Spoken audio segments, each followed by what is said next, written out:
Shotguns have a notorious reputation of being completely useless or the most broken gun you can find in Warzone. We've seen a lot of shotguns graze the meta, some of which aren't even part of the shotgun weapon class. So today I want to go through the entire history of shotguns in Warzone. I'm only including shotguns that were relevant at one point or another, so I'm not going to be breaking down every single shotgun we've ever seen in Warzone. But go ahead and comment your favorite shotgun you've ever used in Warzone. This is probably the 5th time we've talked about the snake shots on this channel, but it would be criminal to not include them on this list. Every iteration of Warzone has seen some variation of these, and it's honestly become the same old song and dance. New Warzone means new snake shot meta at some point or another. Insane range, high fire rate, also taking SMG ammo, which means you could have 150 reserve ammo, which means you never run out of ammo, and was also a secondary, so you didn't even have to run overkill, which was a pretty big deal back in Warzone 1. I don't want to beat a dead horse, so I'll leave you with one more opinion, and that's that this is probably the most no-skill gun we've ever seen in Warzone, and it's definitely on this list as well. I think the Origin 12 is kind of the perfect balance between broken but situational. On a map like Verdansk, the super close range encounters aren't near as common as they are today, especially if you're playing Resurgence. Origin 12 was semi-automatic, had a 2-shot potential, and a 25-round drum magazine support. To counter being semi-automatic, it didn't have the craziest range, but still definitely more than it should have, but not as much as other guns on this list. This is probably one of my favorites on this list, because for the most part, semi-automatic shotguns have been historically bad, aside from a few exceptions. I think the catch of the Origin 12 was that it was semi-auto, but if you were real quick with a trigger, it was almost fully auto. But it's personally my favorite method of shotgunning, since I struggle to hit my shots, and having 25 chances to hit someone only 2 to 3 times, this is the forgiveness I need from a video game.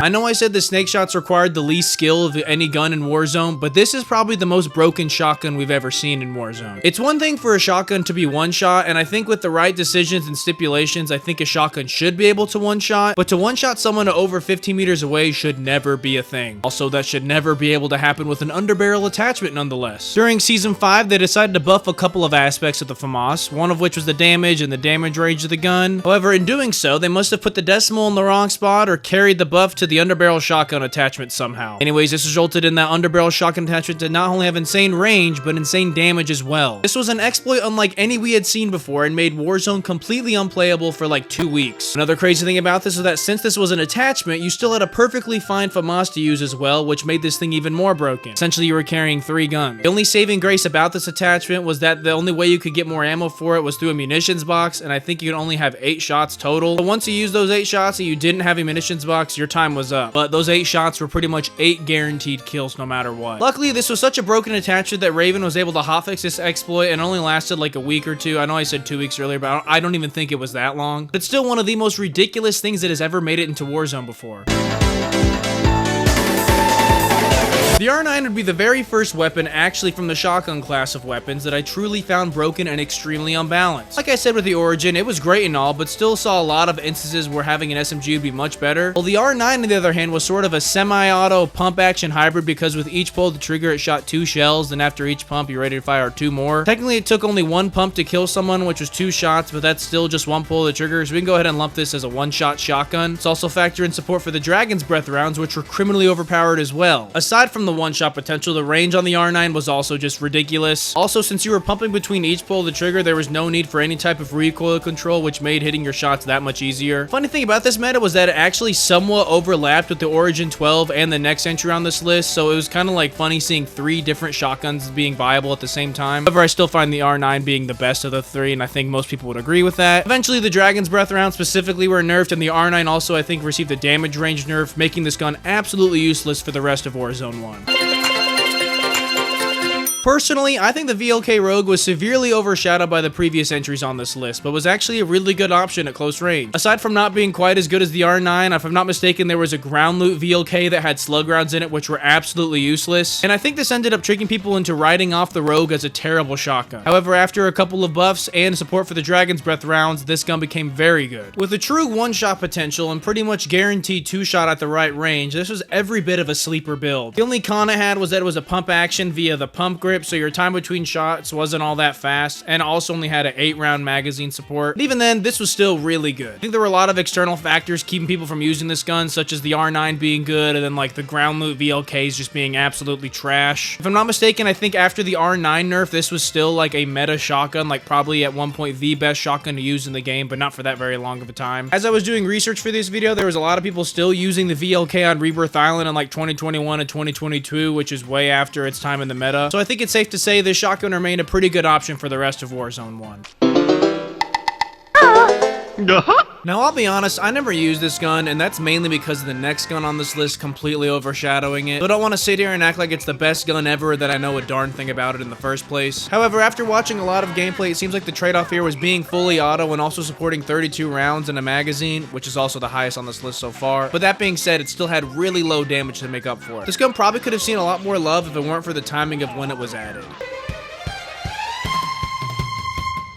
Once Cold War was integrated into Warzone, we only had 4 shotguns to choose from, and only one of them was good. But it was like, really good. Enter the Street Sweeper, which is a fully automatic shotgun that was dominating Warzone for a decent period of time. Usually the sacrifice with fully auto and even semi-auto shotguns is that you have restricted magazine size, high recoil, and low damage. Well, the Street Sweeper was quite literally the opposite of all of those. Recoil is usually not a major factor for most people when it comes to shotguns, but for me, I personally prefer a smoother experience when it comes to the semi-auto and fully auto, and let me tell you, the Street Sweeper was so smooth, you could barely even tell you were shooting it. Throw on an 18-round drum mag and high damage, and this was destroying Rebirth soon after it launched. The only con for this gun was that its reload time was absolutely horrific. It seriously might be the longest reload of any gun since you have to manually insert each shell one at a time. Other than that, there's a lot of people's favorite shotgun to use, and even after some nerfs, the gun would still be viable for the rest of Warzone 1, which is always fun.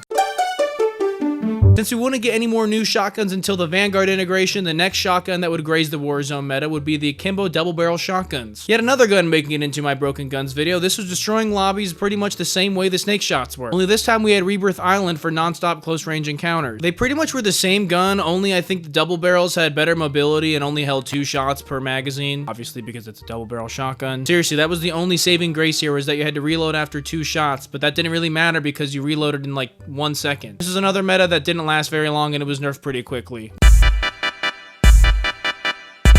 Warzone 2 makes its debut with a ton of mid shotguns for Warzone, so it wouldn't be until the introduction of the KV Broadside in Season 2 when the shotgun returned to the meta. This coincided with the launch of Ashika Island, which, as you can probably guess, complemented each other very well. Being semi-auto with up to 25 rounds in its magazine, with high range, high damage, and support for Dragon's Breath rounds, this went about as good as you would expect it to. The gun was broken, needless to say, and you would think after the previous shotguns with Dragon's Breath rounds being ridiculous, they would learn a thing or two. Apparently not. Fun fact, this was the gun that carried me to my first ever MGB in Modern Warfare 2. I love when it spawns me on my own fucking VTOL. I got the nuke! I got the nuke!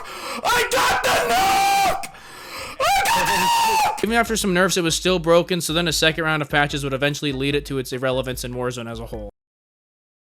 I don't know how or what led up to this. All I know is that towards the end of Warzone 2, the basilisks in the game had a snake shot ammo that was super broken, and everyone hated it. I'll go ahead and talk about the Warzone 3 snake shots. Since it launched, they would also be broken and possibly the most broken version of the snake shots. But to avoid redundancy, this is the last time I'm going to be talking about the snake shots in this video. The Lockwood 300 was a launch shotgun in Warzone 2, but it wasn't until they added the dual trigger attachment to when it would actually see any viability in Warzone. And let's just say, it saw a lot of viability. The dual trigger shot both shots with one pull of the trigger, and unlike the R9 shotgun, this actually shot both shots at once instead of a staggered 2 shots. Anyways, I think this is a perfect example of a gun being able to one-shot being okay, because since you're taking one shot and having to reload, I think it should be able to one-shot. If it didn't one-shot, like, what's the point of even using it? However, the broken aspect about this was its range was absolutely ridiculous. If they would just taper that down by like 6 or 7 meters, I think it wouldn't be all that broken like a lot of people say it is. I think another funny thing about this gun was that you could pair the trigger with slug rounds and then throw on a sniper optic and turn this into like a makeshift sniper rifle that I think also one-shotted if you hit them in the head, but had like terrible velocity. Nice option for like a troll build. This would be nerfed and then will return to the launch of Warzone 3 for some reason. I don't know like how that happened. They were seriously brought back to its original state. Not sure why they did that, but at the launch of Warzone 3, you could still be using this exact same class setup. This is another sleeper shotgun that even right now, as of me making this video, is still pretty good and probably the best option for a shotgun in Warzone 3 right now. Despite being a pump shotgun, it still doesn't one-shot, but its mobility and rechambering speed is so good that it makes up for it. I think the Lockwood 680 depicts what a truly balanced shotgun should be like, since it really is only going to work out in certain situations, unlike other shotguns in this list, which work out in pretty much any. I wouldn't use this in any mode aside from Resurgence, but there are plenty of moments I've had with this gun that have been a lot of fun. I think if you really want to make it work, you definitely can.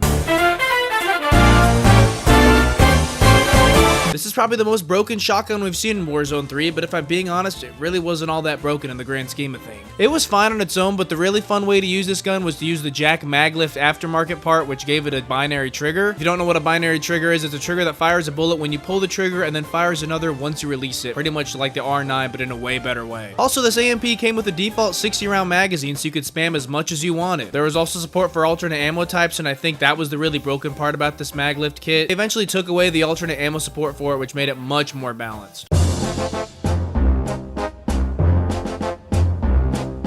This is one of the craziest aftermarket parts in the game right now. Essentially turning the Lockwood MK2 marksman rifle into the Model 1887 shotguns with a Jack Warden's AMP. Now, if I'm being honest, these guns are fun more than anything and really just not that good at all. Similar to the 680, this is a very situational gun, but even less so than the 680. They recently fixed a bug that wasn't allowing the gun to shoot properly, but even after that, I still wouldn't recommend using it over the 680. They two-shot and are fast, but the range is pretty horrific, and they only support 6 shots, so definitely not the best. Just thought it'd be fun to include it since it's brand new to the game and also pretty nostalgic. But that wraps up every shotgun in Warzone history. Let me know if there's a shotgun that you think should have been on this list. Check out some of my other Warzone history videos. Join my Discord if you're feeling crazy, and look out for my live streams right here on YouTube. You don't even have to go to another app. And as always, if you liked, leave a like. If you didn't, leave a dislike. Comment if you like, and thank you so much for watching.